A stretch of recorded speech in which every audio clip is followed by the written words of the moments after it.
के map तुम्हाला 2 variable, 3 variable आणि 4 व्हेरिएबलचा असतो. 2 व्हेरिएबल म्हणजे काय? 0 आणि 1. जेव्हा तुमचे ए आणि बी दोनच इनपुट असतात तेव्हा तुम्हाला 2 व्हेरिएबल के मॅप काढावा लागतो. तर मी आधी सगळ्यात तुम्हाला 2 व्हेरिएबल के मॅप दाखवते. 2 व्हेरिएबल के मॅप मध्ये कंडिशन असणार तुमच्या 4, म्हणून याच्यात 4 ब्लॉक येतील. हा तुमचा ए, हा तुमचा बी. 0 1 0 1. आता ही जी स्पेस आहे हा असते तुमचा 0, हा 1, हा 2 आणि हा 3. आता याला आपण नंबरिंग असे कसे दिले? कारण हा 0 म्हणजे बायनरी मध्ये हा आधी ए घ्यायचा. 0 0 is your 0, 0 1 is your decimal 1, त्यानंतर 1 0 is your 2 and 1 1 is your 3. Same तुम्हाला 3 व्हेरिएबल के मॅप काढायचा आहे. 3 व्हेरिएबल के मॅप कंडिशन्स किती होतील? 8. आणि के मॅप कधी पेपर मध्ये काढताना स्केल, पट्टी वगैरे याचा वापर करायचा नाही. पटापट फास्ट होण्यासाठी हातानेच के मॅप असा काढायचा. A B C 0 1. आणि इकडच्या कंडिशन्स 0 0 0 1 1 0 1 1 सॉरी 1 1 1 0. ठीक आहे. त्याच्यामुळे इथले काय नंबर्स येतील? 0, हा काय आहे? 0 0 1 म्हणजे 1, हा 0 1 0 2 आणि हा 3 4 5 6 7. याची तुम्हाला प्रॅक्टिस झाली पाहिजे. आणि कधीही आता के मॅप मध्ये रिझॉल्व करताना 0 जो असतो तो रिप्रेझेंट करतो तुमचा बार. म्हणजे हा काय आहे? ए बार आणि हा आहे तुमचा ए. सेम इथं काय असेल? B bar C bar, B bar C, B C आणि बी सी बार. ठीक आहे. 4 व्हेरिएबल काढूया आपण. 4 व्हेरिएबल मध्ये 16 कंडिशन्स. असाच मध्यभागातून जर तुम्ही डिवाइड केला ना तर तुमचे ब्लॉक्स बरोबर स्क्वेअर येतील. त्यामुळे काढताना मी जसा काढते तसाच काढायचा. ठीक आहे. इथं ए बी सी आणि डी 4 कंडिशन्स. इथं घेते मी 0 0 0 1 1 0 1 1. लिहिताना असाच लिहायचा 0 0 0 1 1 0 1 1. ओके. आता याचे आपण हे काढून घेऊ, बारवाला लिहून घेऊ, व्हेरिएबल्स लिहून घेऊ. ए बार B bar, A bar B, A B आणि A B bar, C bar D bar, C bar D, C D आणि सी डी बार. नंबर्स कसे येतील? सेम इथं आपण जे बघितलंय 3 व्हेरिएबल मध्ये साधारण तसंच 0 1 2 3. जर तुम्ही व्हेरीफाय केलं तर हे याच्यानुसार बरोबर येतील. त्यानंतर 4 5 6 7. जसं आपण हा नंतर लिहिला तशी रो लिहिताना पण खालची आधी घ्यायची आहे. ठीक आहे. 7 पर्यंत आलो आपण. 8 9 10 11 12 13 14 अँड 15. ओके. हे झालं के मॅप कसा लिहायचा ते. आता के मॅप मध्ये मी तुम्हाला व्हॅल्यूज टाकून दाखवू का? याच के मॅप मध्ये मी व्हॅल्यूज टाकून दाखवते. ठीक आहे. चला तर एक 2 व्हेरिएबलचा मी तुम्हाला प्लेस करून दाखवते म्हणजे तुम्हाला अंदाज येईल की हे कसं करायचं असतं. ए बी 2 व्हेरिएबल्स आहेत. 2 व्हेरिएबल असल्या की कंडिशन 4 0 0 1 1 0 1 0 1.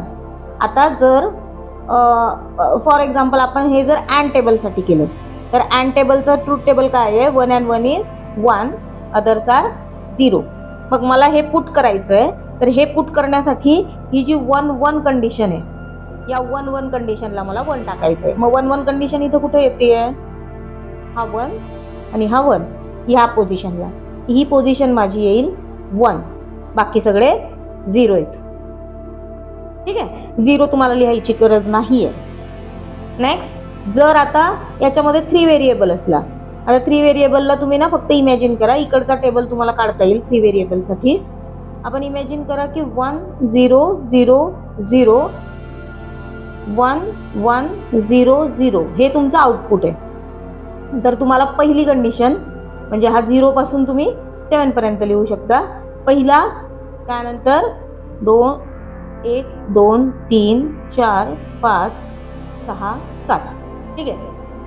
0 4 आणि 5, 0 4 अँड 5 याला आपण 1 केलं. सेम तुमच्या 15 व्हेरिएबल 4 व्हेरिएबलच्या टेबलमध्ये 16 कंडिशन्स असतात, त्याच्यानुसार तुम्ही याला करू शकता.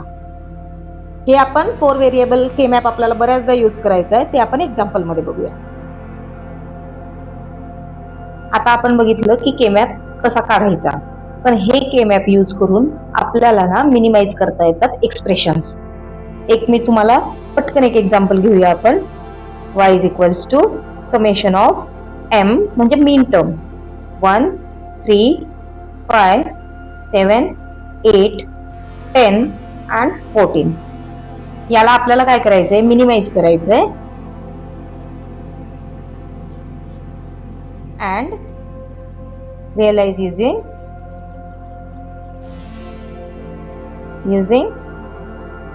basic gates किंवा लॉजिक गेट्स. ठीक आहे. तर याच्यासाठी आपण काय करणार आहे, आपल्याला इथं समजतंय की आपल्याला 14 नंबर पर्यंत आहे म्हणजे 4 व्हेरिएबल के मॅप आहे. मी 4 व्हेरिएबल के मॅप काढतेय. याच पद्धतीने के मॅप काढायचा. A B C आणि D. A B A bar B bar 0 0 0 1 1 1 1 0. A bar B A B आणि A B bar. हे आता तुम्हाला मागच्या वेळेस तुम्हाला समजवताना लागलं नाही आपल्याला, आता याची तुम्हाला गरज पडणार आहे. हे कशासाठी लिहितेय मी ते तुम्हाला समजेलच. C bar D bar C bar D C D C D bar 0 1 हे आपल्याला समजण्यासाठी 2 3 4 5 6 7 8 9 8 9 10 11 12 13 14 अँड 15. आता इथं काय केलंय, आपल्याला डायरेक्ट नंबर दिले, त्या नंबरला आपल्याला 1 प्लेस करायचं आहे. 1 3 5 7 then 8 10 and 14. ओके. तर आपल्याला रिडक्शन करण्यासाठी काय करायला लागतं, ग्रुपिंग करायला लागतं. तर मॅक्झिमम ग्रुपिंग जितक्या नंबर्सची होऊ शकते, जितक्या वन्सची ग्रुपिंग होऊ शकते ना जवळजवळच्या, तितक्या वन्सची ग्रुपिंग करायची. तर आपण ग्रुपिंग कशी करू शकतो, इथंच याच एक्झाम्पलमध्ये मी तुम्हाला दाखवते. 2ची ग्रुपिंग करूया आपण. हे बघा, हा 2ची ग्रुपिंग झाली. त्यानंतर इथं 2ची ग्रुपिंग आणि इथं 2ची ग्रुपिंग होते, पण आपल्याला कॉर्ड अलाउड आहे, म्हणजे 4 आपण एका वेळेस करू शकतो. ही मी 4ची ग्रुपिंग केली. आता फक्त हा एकच उरतोय. हा एक जो आहे याला पण आपण ग्रुप करू शकतो, कारण आपण ग्रुपिंग करू शकतो around the table. Around the table म्हणजे याचा शेवटचा आणि याचा पहिला. ठीक आहे. याचा शेवटचा आणि इकडचा शेवटचा म्हणजे हा रॅप अराउंड झाला. तर रॅप अराउंड केलाय आपण. आता हे ग्रुप केल्यानंतर काय करायचं, तर जे कॉमन आहे याच्यातलं ते नाही लिहायचं आणि बाकी लिहायचं. म्हणजे आता ए बी बार आणि ए बार बी याच्यामध्ये कॉमन काय आहे, ए बार. बरोबर. जे कॉमन आहे ते आपल्याला घ्यायचंय. ए बार आणि ए बार हे कॉमन आहे. बी बार आणि बी हे वेगवेगळे आहे, त्यामुळे ते सोडून द्यायचं. ए बार आणि ह्या दोघांमध्ये काय कॉमन आहे बघा बरं, सी बार डी आणि सी डी. इथं कॉमन आहे तुमचा डी, म्हणून हा झाला तुमचा डी. जेव्हा तुम्ही कॉर्ड करता तेव्हा तुमचं जे एक्सप्रेशन येतं ते एक्सप्रेशन कमी होतं 2ने, म्हणजे 2 व्हेरिएबल्समध्येच तुमचं फायनल आउटपुट येतं. पण जेव्हा तुम्ही 2चं पेअर करता तेव्हा पेअरमध्ये 3 व्हेरिएबलचं येतं. काय काय कॉमन आहे? हा जर घेतला तर हा बॉक्स कॉमन आहे, म्हणजे सी आणि डी बार कॉमन आहे. आणि इकडच्या लाईनीमध्ये ही आणि ही या दोघांमध्ये काय कॉमन आहे? ए, म्हणून ए सी डी बार हे झालं याचं एक्सप्रेशन. बरोबर. आता नेक्स्ट या दोघांमध्ये यांची रो कॉमन आहे, म्हणजे ए बी बार. त्यानंतर इकडच्या याच्यामध्ये हे फर्स्ट आणि याच्यामध्ये हा सी डी बार आहे, हा सी डी बार आहे, हा सी बार डी आहे, सॉरी सी बार डी बार आहे, हा सी आणि डी बार आहे, म्हणजे कॉमन काय आहे? डी बार. म्हणून आपला आन्सर काय आलं?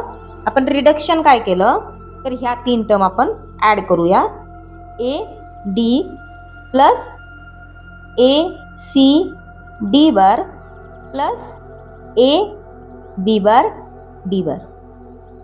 ठीक आहे. हे आपण आता रिडक्शन केलं आपल्या ट्रूथ टेबलचं किंवा गिवन एक्सप्रेशनचं. आता आपल्याला पुढे काय करायचं आहे? बेसिक गेट्स यूज करून किंवा लॉजिक गेट्स यूज करून एक डायग्राम काढायची आहे. हे मी तुम्हाला आधीच काढायला शिकवलं आहे. काय काय आहे याच्यामध्ये? A bar D A C D bar, म्हणजे 4 व्हेरिएबल्स आहेत आणि सगळ्यांचे आपल्याला जवळपास हे लागणार आहेत, काय म्हणतात त्याला, बार पण लागणार आहेत. तर त्या दिवशी मी अशा उभ्या रेषा काढल्या होत्या, तशाच आता काढून घेऊ. हा ए, इथं ऍक्च्युली मावे, ठीक आहे. ए बार बी, त्यानंतर याला लावला मी नॉट गेट म्हणजे बी बार. हा झाला तुमचा C, again using not gate. हा झाला सी बार, त्यानंतर डी आणि याला लावला नॉट गेट. हा झाला तुमचा डी बार. कधीही काढताना असंच काढा, म्हणजे तुम्हाला जास्त सोपं जाईल. पुस्तकामध्ये जसं प्रत्येक याला लावलेलं आहे ना, तसं करायला गेलात तर थोडं कठीण पडू शकतो. काय आहे? पहिलं ए बार डी आणि दोघांना डॉट आहे म्हणजे इंटू आहे म्हणजे अँड गेट. बरोबर. ए बार, याला क्रॉस करायला विसरायचं नाही, नाहीतर मग जम्पर मारायचे प्रत्येक याच्यावरून. A bar into D into आहे म्हणजे अँड गेट. नेक्स्ट आहे तुमचं A C D bar. A, cross करायला विसरायचं नाही, ए सी आणि D bar. 3 variable, 3 input AND gate. त्यानंतर A B bar D bar. A B bar आणि D bar. Okay. 3 input AND gate. आणि ह्या सगळ्यांना आपण प्लस केलंय म्हणजे ह्या सगळ्यांना लावायचं आहे आता एक 3 input OR gate is your Y. बरोबर. आता मला इथं लिहायला जागा नाहीये, नाहीतर इथं वायच्या पुढे तुमचे एक्सप्रेशन लिहायचे.